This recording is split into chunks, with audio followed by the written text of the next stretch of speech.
आप सभी विद्यार्थियों को साथ साथ हमारे साथी शिक्षकों को मेरी तरफ से नमस्कार। जैसा कि आज हम चल रहे हैं गौरव गरियाबंद की तरफ, और इस गौरव गरियाबंद के लिए हमको 10वीं और 12वीं के बोर्ड परीक्षा में हमारे बच्चों को अच्छे से अच्छे नंबरों से उत्तीर्ण कराना है। साथ साथ उन बच्चों को भी विशेष ध्यान देना है जो बहुत पीछे हैं क्लास में। उन्हीं के लिए यह जो सेशन चल रहा है यह, ताकि वे अधिक से अधिक लाभ प्राप्त कर सकें। स्वागत है आपका आज के 10वीं की कक्षा, जिसमें आज हमारा विषय गणित है। और जैसा कि माना जाता है कि गणित बहुत कठिन विषय है, परंतु गणित बहुत कठिन होने के साथ साथ आपके लिए दैनिक जीवन से भी संबंधित रखता है। दैनिक जीवन से बात आई तो एक बात याद आया कि हम रोज कहीं न कहीं कुछ न कुछ लेते हैं, देते हैं, सामान लेते हैं, सामान देते हैं, कहीं खरीदारी करते हैं, कहीं कुछ करते हैं। तो यह जो गणित की एक विशेष शाखा जो कही गई, यह कहा गया वाणिज्य गणित, जिसके अंतर्गत हम सामान का लेन देन करते हैं। कितने रुपए का सामान लिए, कितने रुपए का सामान दिए। यदि इस संदर्भ में और विशेष रूप से बोर्ड की परीक्षा के दृष्टिकोण से कहूँ तो ये वाणिज्य गणित हमारे कक्षा के बच्चों के लिए भी उपयोगी है और प्रश्न के अनुसार से भी उपयोगी है। इससे 1 नंबर के 2 प्रश्न आएंगे और 5 नंबर का 1 प्रश्न आएगा। वाणिज्य गणित की शाखा यदि कही जाए तो ये संबंधित है बैंक से, और दूसरा भाग है इसमें आयकर। बैंक, जैसा कि सभी जानते हैं, आजकल सभी जगह बैंक चल रहे हैं।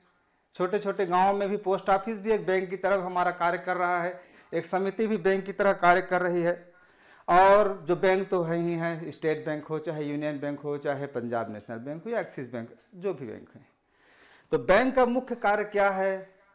आपके पैसे को जमा करना और यथासंभव जब हो सके आपको पैसे देना आपकी सुविधा के अनुसार। बैंक जब भी पैसा लेता है या जब भी पैसा देता है तो उस पर कुछ वह अतिरिक्त राशि लेता है। जो अतिरिक्त राशि हमारे द्वारा दी जाती है वह तो कहलाती है दर। और इस दर को जब भी डिफाइंड किया जाएगा, आपके पास प्रतिशत लिखा होगा और साथ साथ लिखा होगा वार्षिक। तो दर के संदर्भ में 2 चीजें महत्वपूर्ण है। पहला चीज है प्रतिशत और दूसरा चीज है वार्षिक। समय लिखा रहेगा। हो सकता है दर कभी अर्धवार्षिक हो जाए, कभी त्रैमासिक हो जाए, परंतु ज्यादातर शब्दों में आपके पास दर वार्षिक ही लिखा जाएगा।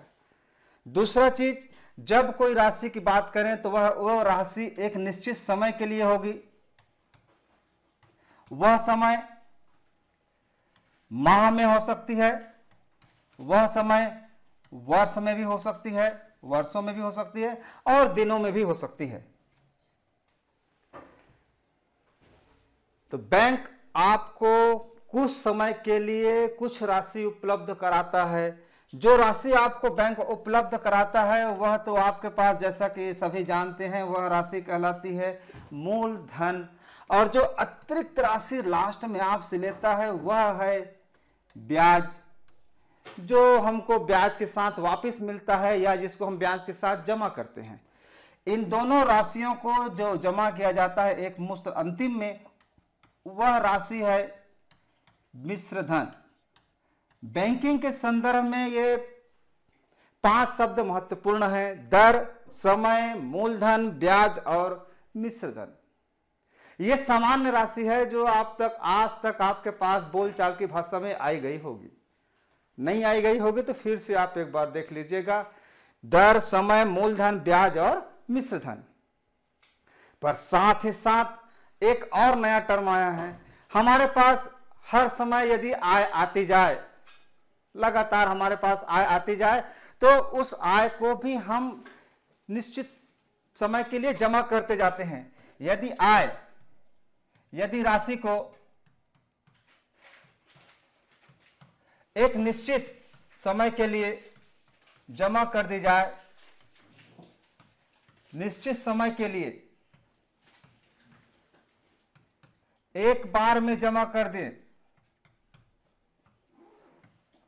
आपके पास जो आय है, जो राशि है, उसको आप एक निश्चित समय के लिए एक ही बार में जमा कर दो।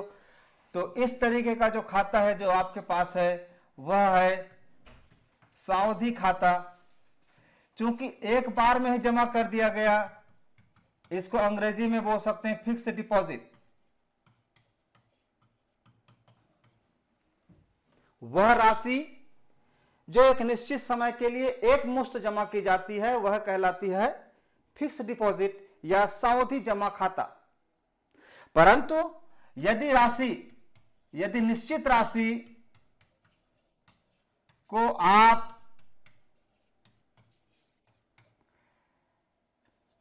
समयानुसार बार बार जमा कर रहे हैं,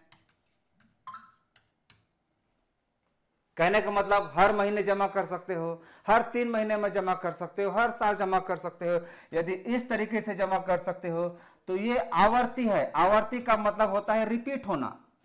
यहां पैसा रिपीट नहीं होगा, आपने एक बार में पैसा डाला, जमा किया और हो गया। वो एक राशि एक निश्चित समय के पश्चात आपको मिल जाएगा।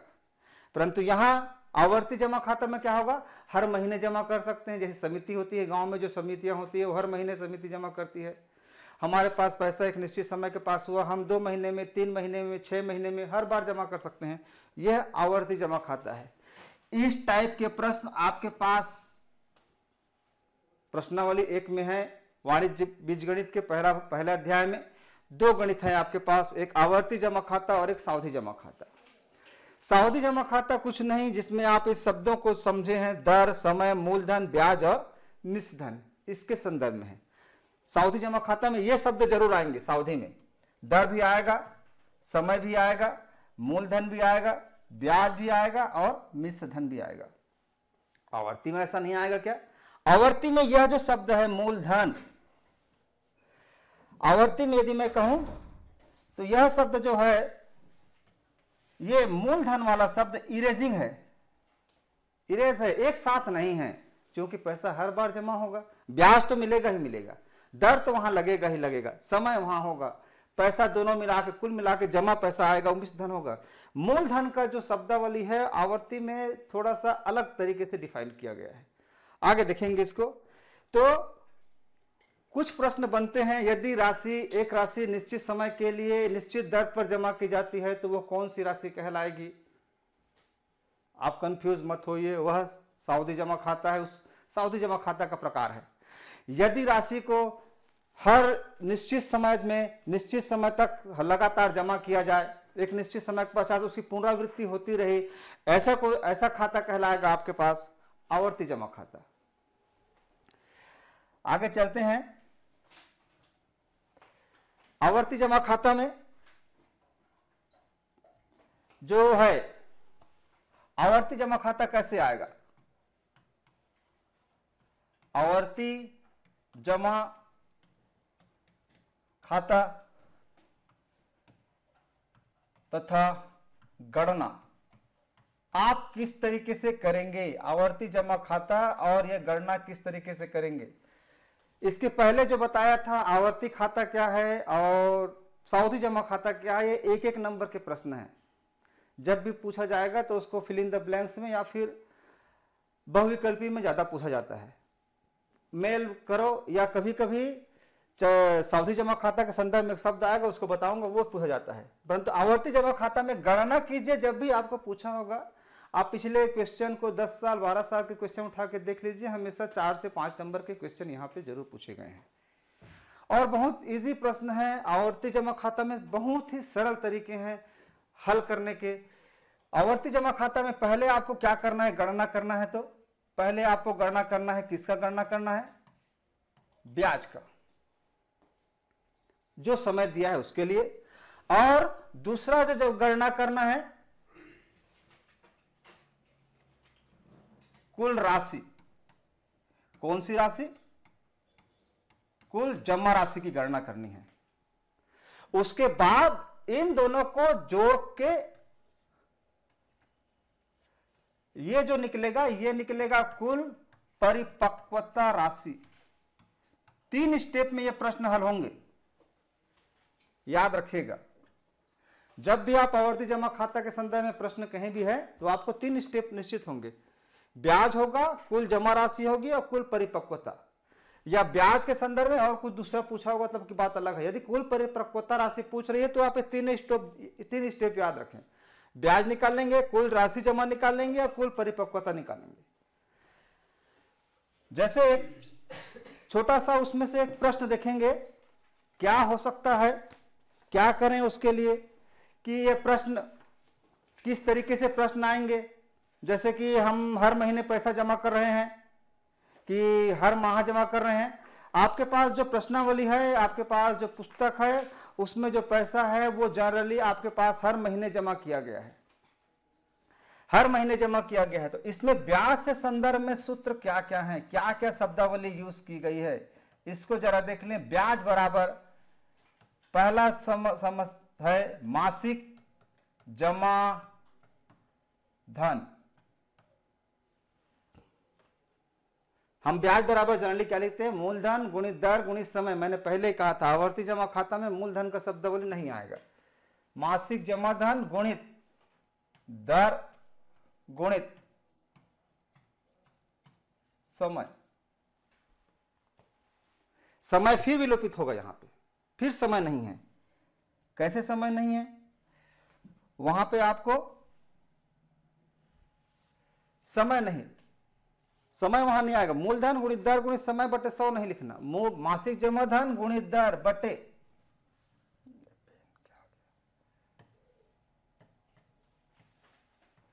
मासिक जमा धन है तो कितने महीने जमा किया गया, कुल माह लिखिए और कुल माह धन 1 बटे 2। अब यहां पे शब्द ये आया कि हमारा पैसा हम जो जमा कर रहे हैं वो उसमें ब्याज कैसा दे रहा है। मैंने पहले ही कहा था जनरली आपको जो ब्याज का दर दिया जाएगा वो वार्षिक लिखा रहेगा, और एक वर्ष में अब जमा कैसे कर रहे हैं, हम मासिक कर रहे हैं। पैसा को जमा मासिक किया जा रहा है और दर को वार्षिक लिया जा रहा है, तो यह उचित नहीं है। एक महीने में, एक साल में 12 महीने होते हैं, तो इसको पुनः आप 12 से भाग दे दो तो ये शब्द हो गया। शॉर्ट वे में यदि लिखोगे तो ये लिखा जाएगा मासिक जमा धन P गुणित R गुणित N प्लस 1 बटे 100 गुणित 12 गुणित 2। ये इस तरीके से भी आप लिख सकते हो, जहां आपको यदि ऐसा आप लिखते हो तो आपको संदर्भ दर्शाना पड़ेगा कि क्या क्या है। प्रश्न हल करते समय विशेष ध्यान रखें, P क्या है आपको लिखना पड़ेगा। P बराबर मासिक जमा धन, R बराबर दर, N बराबर कुल माह, कुल कितने टाइम जमा किया गया, कुल टर्म। मासिक जमा धन के संदर्भ में सूत्र इस तरीके से हैं। यदि ये सब मासिक जमा धन नहीं होता तो ये बदल जाएगा, उस समय सूत्र अलग होंगे जो आपके पाठ में नहीं है, तो उसको यहीं पे छोड़ते हैं। प्रश्न देखेंगे उस संदर्भ में, प्रश्नों को बनाए कैसे जाए, प्रश्नों को बनाए कैसे जाए। यदि हमारे पास कोई प्रश्न आ गया तो, जैसे कि यदि ये पहला प्रश्न हमारा पाठ का एक प्रश्न है, एक व्यक्ति, करीम नाम का एक व्यक्ति है, जैसा पुस्तक में लिखा है वैसे लिख सकते हैं, जिसने बैंक में 150 रुपए प्रति माह उसने जमा किया। करीम नाम का एक व्यक्ति 150 रुपए बैंक में हर माह जमा कर रहा है। कितने समय तक जमा कर रहा है, उसकी इच्छा, जितना समय तक जमा करे। इसने जमा किया 2 वर्ष तक, 2 वर्ष तक इसने जमा किया। बैंक उसको पहले से बता रहा हूं, हम जब पैसा देते हैं किसी को फोकट में देते हैं, परंतु बैंक हमारा जान पहचान का नहीं है, तो हमको ब्याज देगा, हमसे ब्याज लेगा भी। बैंक हमको देता है 5% ब्याज देता है। अगर दर, ब्याज दर, ये लिखा है ब्याज दर 5% है, ब्याज दर क्या है, 5% है। यहां शब्द को ध्यान देना, ये क्या लिखा है, ये वार्षिक लिखा है, तब तो इस 12 से भाग होगा। यदि हमारे पास जितने प्रश्न हैं सभी में वार्षिक लिखा है, परंतु यदि ये मासिक होता तो ये 12 से भाग नहीं जाएगा। आप यहां ध्यान देना, अगर आपको वो दर, बैंक जो दर दे रहा है, सामने वाला जो दर दे रहा है वो वार्षिक दे रहा है, तब आप भाग देंगे, अन्यथा नहीं देंगे। क्लियर है?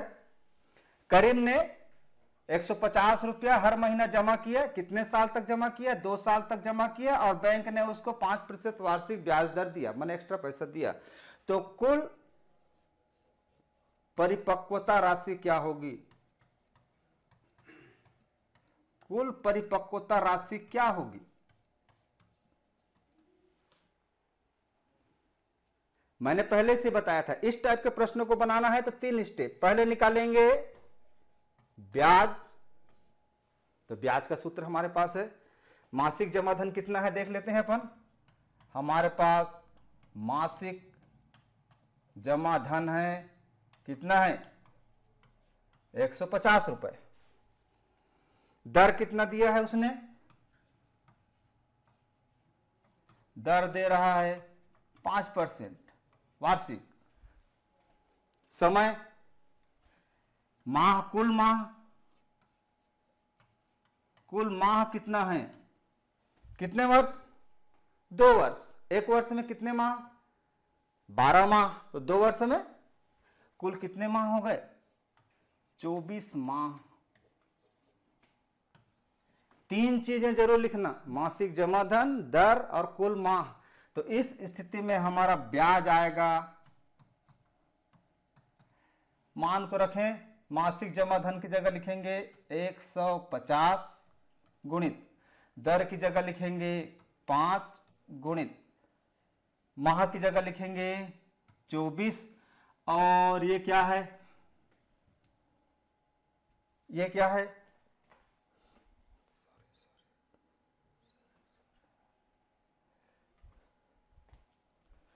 वह जो लिखा है, ये जो लिखा है कुल माह धन 1, तो उसको कितना लिखेंगे? 24 और 1 25 बटे 100 गुणित 12 गुणित 2, इतना लिख देना। हल करना नहीं आ रहा है कोई बात नहीं, 5 नंबर का प्रश्न है ये, 5 नंबर का प्रश्न आएगा, इतना लिख देना। 2 से 3 नंबर तक आराम से मिल जाएंगे, कोई समस्या नहीं है। हल कर दिए तो पूरे के पूरे 5 नंबर मिलेंगे। आपने सूत्र लिखा, मान लिखा, इधर दर्शा दिया क्या दिया है, ये 3 नंबर के प्रश्न हो जाता, 3 नंबर हो जाता है आपका। उसे 2.5 नंबर है स्टेप में, ये 3 नंबर आपको दे देता है सामने वाला। अगर आप इससे आगे हल करते हैं तो और अच्छी बात है। 12 एक कम 12, 12 दूनी 24, 25 से कम 25, 25 चौं 100, ये कितना आया? 750 बटे 4, भाग दे दो इसको। 4 एक कम 4, 3 5, 4 अट्ठे, 4 एक कम 4, 3 5, 4 अट्ठे 32, 3 शून्य, 4 सत्ते 28, बचा 2। अब 2 बच गया, भाग देना नहीं आता है तो फिर समस्या है। प्राइमरी स्टैंडर्ड पहला कहता है 2 बचा है तो दशमलव लगाओ, 1 शून्य बढ़ाओ, 4 पंचे 20, 4 शून्य 0। ये इतना रुपया, ये जरूरी है।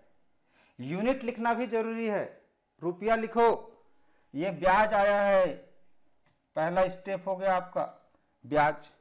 दूसरा स्टेप क्या निकालना है? कुल जमा राशि।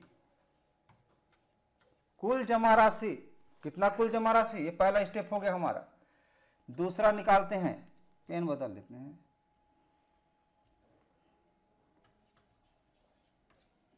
कुल जमा राशि कितना जमा किया उसने? 150 रुपए। कितने समय जमा किया? कैसे जमा किया? 150 रुपया मासिक जमा किया, 150 रुपया। तो 24 महीना तो कुल जमा किया, याद दिख रहा है आपको। 150 रुपया मासिक और 24 महीना जमा किया है, कितना होगा? तो गुणा कर दो इसको, 15 चौक 60, अब 15 दूनी 30 और 6 36। अगेन यूनिट लिखो, पूरे नंबर पाने हैं जिनको वो यूनिट जरूर लिखें। यदि आप यूनिट नहीं लिखते हो तो फिर वहां माइनस मार्क कटेंगे। जरूर है, जरूरी है। 75 में 75 जो लड़का पाता है उसके पास जरूरी है कि वो सब जगह यूनिट लिखे, सभी जगह यूनिट को लिखे, तभी संदर्भ पूरे होंगे। अब हमारा तीसरा स्टेप है हमारा कुल परिपक्वता राशि। कुल परिपक्वता राशि कितनी होगी? तो मैंने पहले ही कहा इन दोनों को जोड़ दो। तो हमारे पास है 3600 प्लस 187 रुपया 50 पैसा। ध्यान देना, दशमलव की राशि है, दशमलव की राशि को जोड़ने के समय सीधा सीधा नहीं जोड़ देना। कुछ लोग सीधा सीधा जोड़ देते हैं, वो 5 शून्य को भी जोड़ देंगे, जबकि यहाँ पूर्ण राशि है। तो ये 0 5 7 और 0 7, 8 और 0 8, 6 और 1 7, 3, ये आएगा। फिर यहाँ लिखना पड़ेगा हमको कौन सी राशि? परिपक्वता राशि। तो ये इस तरीके से अंक हैं। यदि अंक का डिवाइडेशन में बताऊं तो ये 1 नंबर, ये फिर 1 नंबर, ये आधा नंबर, ये 1 नंबर, ये 1 नंबर, और ये 1 2 3 4, 1 नंबर। कहाँ गया?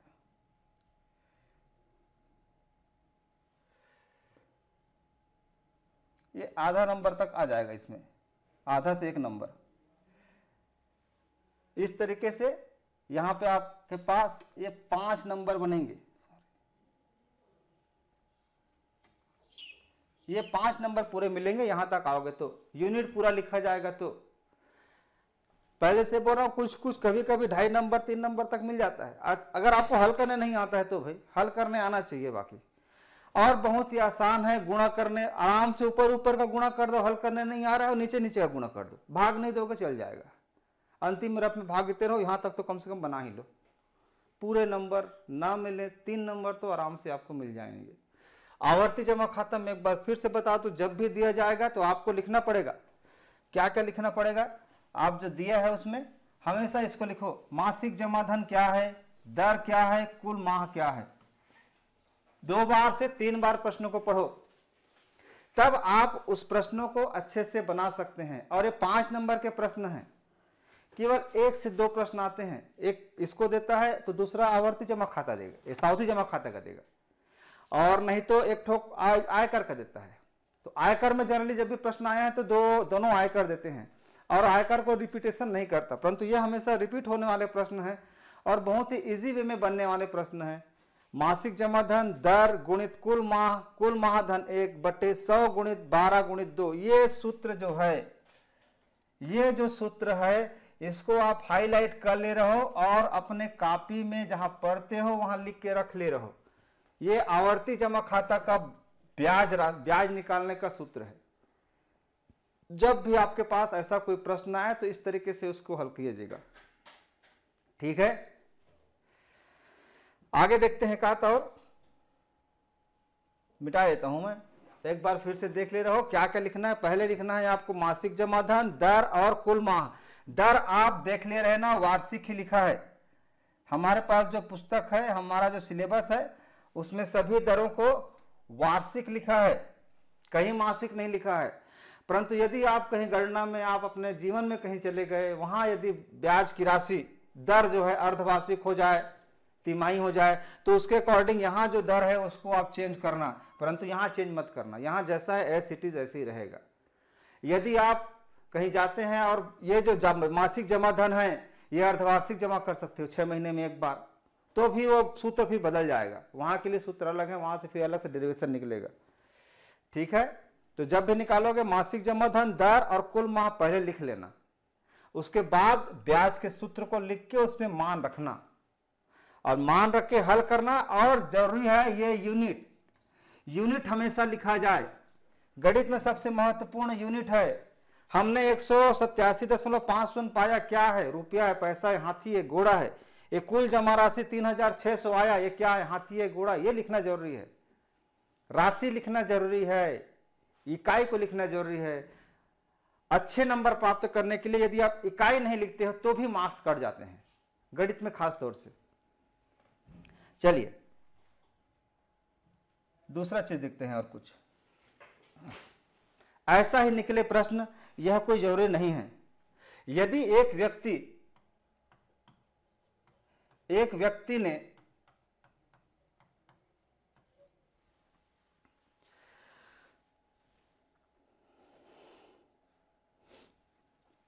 ₹2,00,000 का निवेश किया,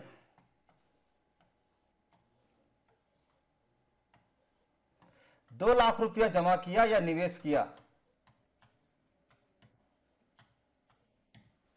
और कितने समय के लिए किया? 2 वर्ष के लिए किया। एक व्यक्ति ने ₹2,00,000 का निवेश 2 वर्ष के लिए कर दिया, और उसने कैसा किया? 4% वार्षिक दर पर।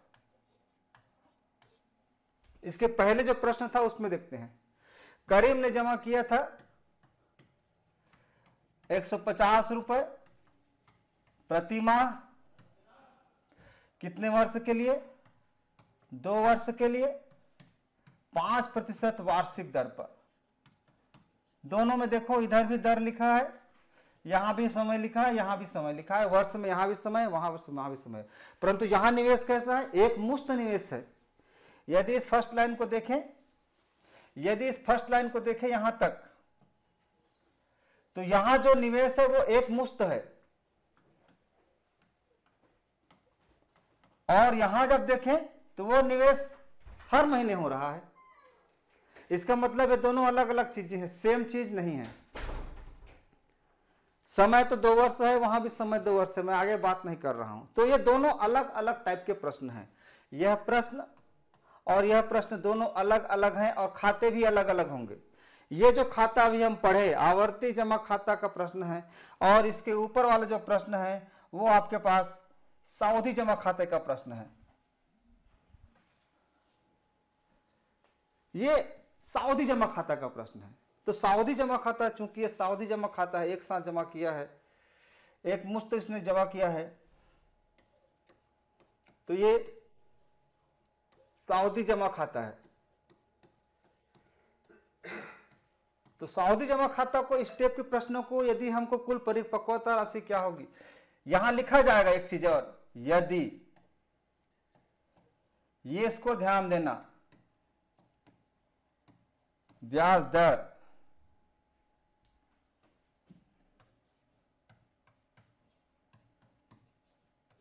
वार्षिक संयोजित किया जाए, वार्षिक संयोजित हो तो परिपक्वता राशि क्या होगी?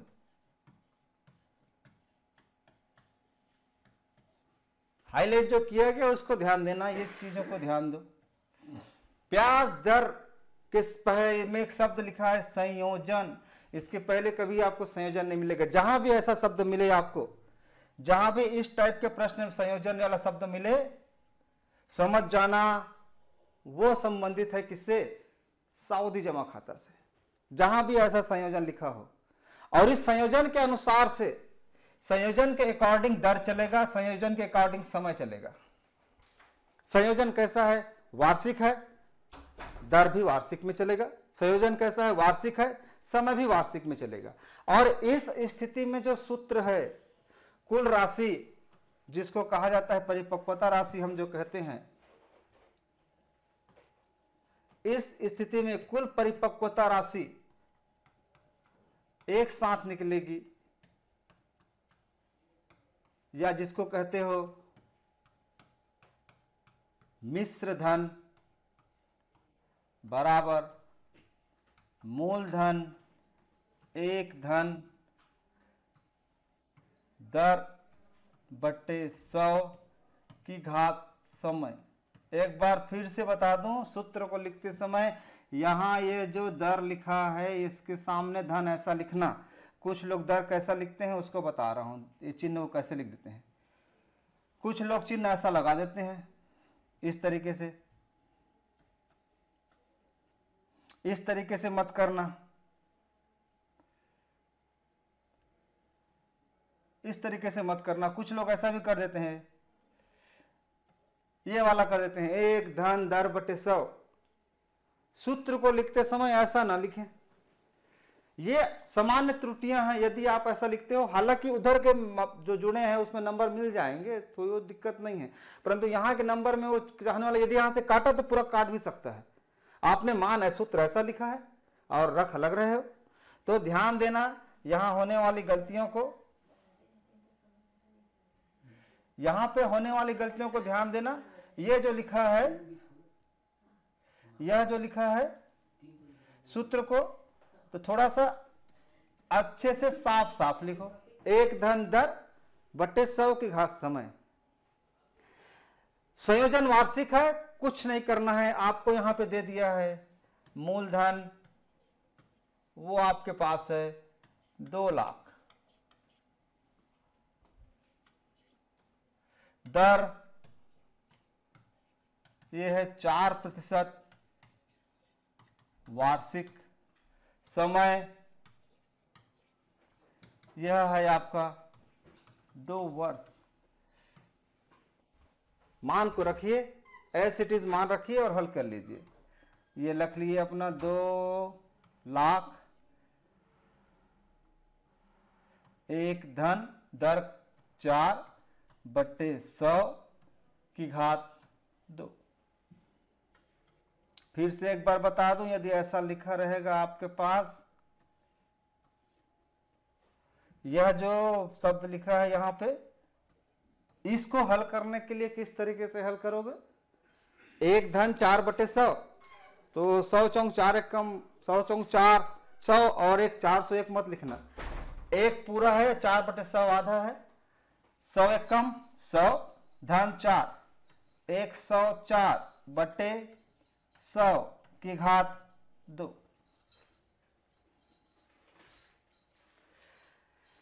कट रहा है ये, काटो मत। गुणा करने आता है तो काटो मत, भाग देने आता है तो काटो। अगर गुणा करने आता है तो मत काटो। क्यों मत काटो बोल रहा हूं मैं? ये लिखा है आपका 2 लाख गुणित 104 गुणित 104 बटे 100 गुणित 100। होता क्या है, हम इसको काट देते हैं इस तरीके से, जैसा कि मैं इसको काट रहा हूं, 2 से काट दिया, 2 पंचे 10, 2 दूनी 4, 2 पंचे 10, 2 शून्य 0, ये हो गया 2 दूनी 4, 2 छक्के 12, 25। इधर भी काटा मैंने, इसको भी लिखूंगा 26 बटे 25। इधर भी काट दिया 8, 25 अट्ठे 200, फिर और काटा। तो ये काटने में क्या है, एक तो कटता सही ढंग से नहीं है, कभी कभी दशमलव आ जाता है, तो उससे बेटर है कि काटा ना जाए। तो काटा ना जाए तो क्या किया जाए, देख लो भाई क्या करना है। तो काटा ना जाए उसके जगह आप कुछ दूसरा सोचिए।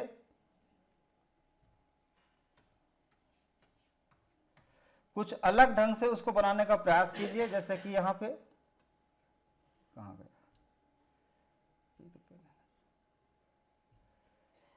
ये लिख लीजिए 2 लाख गुणित 104 गुणित 104 बटे 100 गुणित 100। 104 गुणित 104 करेंगे तो आपने 9वीं में पढ़ा है निखिलम, वहां से गुणा कर लीजिए। 104 गुणित 104 108, 4 और 4 8, 100 से आगे है 4, 100 से आगे है 4, 108 और 4 चौक 16।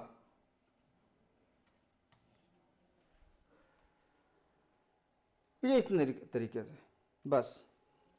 बटे नीचे में कितने शून्य, 4 शून्य, जो शून्य है उसको काट दो, 1 2 3 4, 1 2 3 4, तो ये 20 गुणित 10 8 16, गुणा कर दो, 1 शून्य बढ़ाओ उसका डबल कर दो, 2 3, 6, 1, 2, ये इतना रुपया आया। रुपया कौन सा है, क्या राशि है? यह है कौन सी राशि? परिपक्वता राशि। आपको यदि यहां पर काटने आ रहा है तभी काटना, अन्यथा दशमलव के संदर्भ में यदि आता तो ये बहुत इजी होता। नीचे जितने शून्य हैं, नहीं कट रहा है तो उतने दशमलव लगा दो, दशमलव के बाद उतना अंक ले लो। ये नहीं काटने का फायदा है। साफ साफ बढ़िया बढ़िया सुंदर सुंदर दिखता भी है और आराम से बन भी जाता है।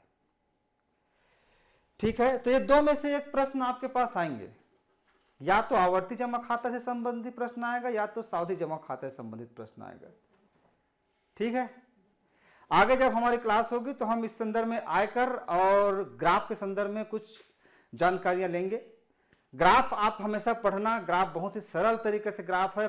4 नंबर का ग्राफ आपके पास हमेशा मिलेगा। सर समय है क्या?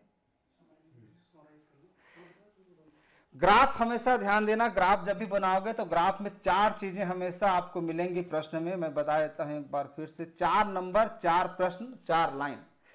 ये पहला नंबर है एक्स अक्ष और वाई अक्ष पे अक्ष खींचने। दूसरा है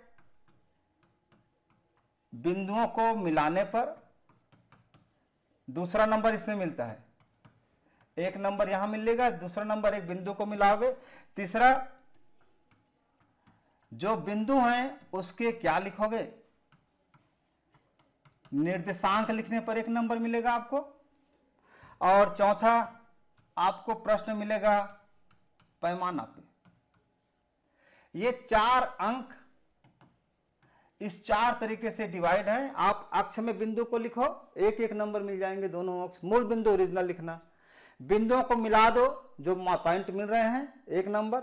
और बिंदुओं के निर्देशांक लिख दोगे तो एक नंबर, और पैमाना लिख दोगे तो एक नंबर। 4 अंक मिलेंगे आपको। इसके पहले जो आवर्ती जमा खाता बताया, जब भी आपके पास प्रश्न आए 2 बार पढ़ लो, लिख दो मासिक जमा धन, दर, समय। हल करने नहीं आता है रख दो, एक नंबर मिल जाएगा। सावधि जमा खाता है, मूलधन लिख दो, जमा की गई राशि मूलधन, दर, समय, और ऊपर में संयोजन जरूर लिखना, संयोजन कैसे किया गया है, वार्षिक है मासिक है, एक नंबर मिल जाएगा, कोई समस्या नहीं है। अगली क्लास होगी तो हम ग्राफ पर विशेष ध्यान देखेंगे, और एक आयकर से संबंधित, आयकर में आप प्रश्न किस तरीके से हल करेंगे या कोई और दूसरा टॉपिक देखेंगे। धन्यवाद।